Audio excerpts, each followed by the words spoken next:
Hey reporters, welcome back to my channel.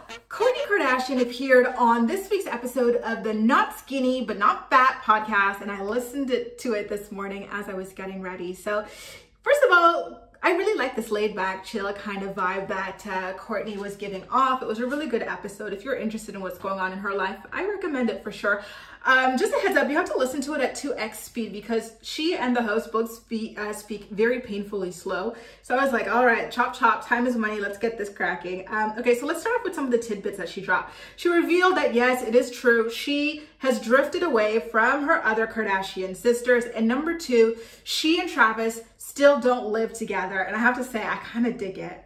Let's start at the very top with her rift with her sisters. So, basically, Kourtney confirmed it and she said, and I quote, "I just felt like they really bonded. They were going through the same things. And this is when Khloe was pregnant with True and Kim was expecting Chicago with a surrogate." So like, you know, the anxieties of expecting a baby and stuff at the same time. Although it was different because Kim was not the one pregnant with Chicago while Khloe was the one carrying True.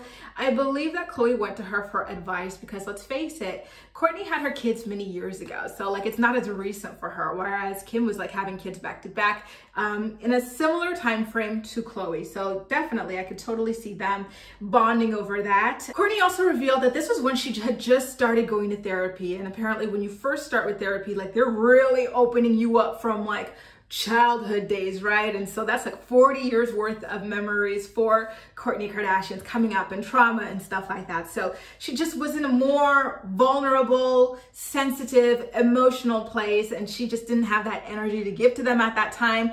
And that's why they were drifting. And listen, Kourtney was usually just close with Khloe. She was never really tight like that with Kim. So I guess because Khloe was not getting that emotional closeness that she was used to from Kourtney with all that Kourtney was going through, she turned to Kim a little bit more during that time. And on top of that, Kourtney also mentioned that she wasn't feeling very happy with the show. She felt as though it was too much, the filming. She's like, we were filming 5 days a week. Imagine having to work 5 days a week, you guys. So she felt like she didn't have enough time to dedicate to her kids and stuff like that, other things that really fade her soul. So it was a lot going on. It was a cocktail of high stress, high anxiety, and high sadness going on in her life. But then she kind of like casually talked about the sisters teaming up against her. And I felt like she was a lot more hurt by this than she let on, you know? She was like, it felt like Kim and Khloe were kind of ganging up. It's almost like everything Khloe and I had been doing to Kim, they were flipping it on me. And ganging up to me indicates that there is some hostility there, especially when you remember this was around the time when things got physical between her and Kim, because Kim kept berating her for her lack of work ethic, you know? Kim would even attack her look, saying that Kourtney was the least interesting to look at. She's like, you don't have a business. Like, it was so much. And so I could totally see why Kourtney felt the need to step back from that, and why probably that might have contributed a little bit to her rift with Khloe, feeling like, hey, we were always besties and you don't have my back in this. You're just sitting there and letting this happen. Like, yeah, I would feel a little bit hurt by that as well. So in regards to how she likes to cope with all of this, Kourtney says that she likes to keep in her own bubble and protect her energy. But listen, now when it comes to her rift with the sisters, it seems like it's mainly a rift between her and Kimberly, because she did say that things with her and Khloe specifically, she didn't say with Kim, her and Khloe specifically are getting back to where they used to be. They're fine. Remember, she doesn't mention Kim here, so it seems like she still really is out there on the outs with Kim.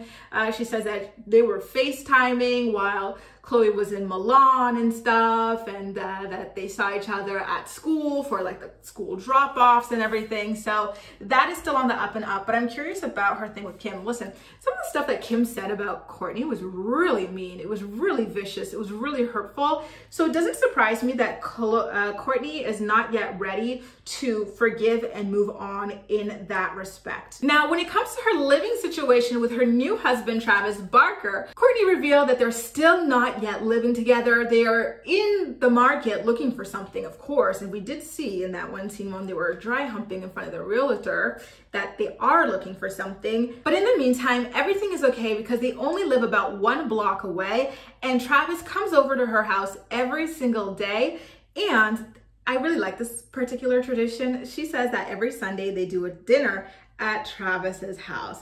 Listen, I kind of like this arrangement. I think it's exciting. And she says, listen, above all is for the stability of the kids. They're used to living in these houses their whole lives. We didn't want to just abruptly do this. We wanted to do a slow transition. And I thought that that was very thoughtful of them, because I imagine that it's hard not getting to sleep in the same bed or, you know, every single night with your husband or wife. You're so excited to build this new life together. You want to like rush it all, but they're really considering their kids here. And I think that that's beautiful personally.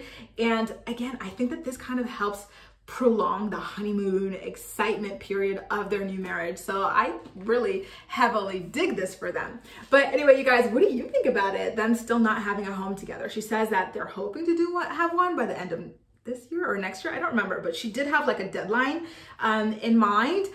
I'm curious how you guys feel about that, and also how you guys feel about her rift with the other Kardashian sisters, and particularly why she might still be on the outs with Kim.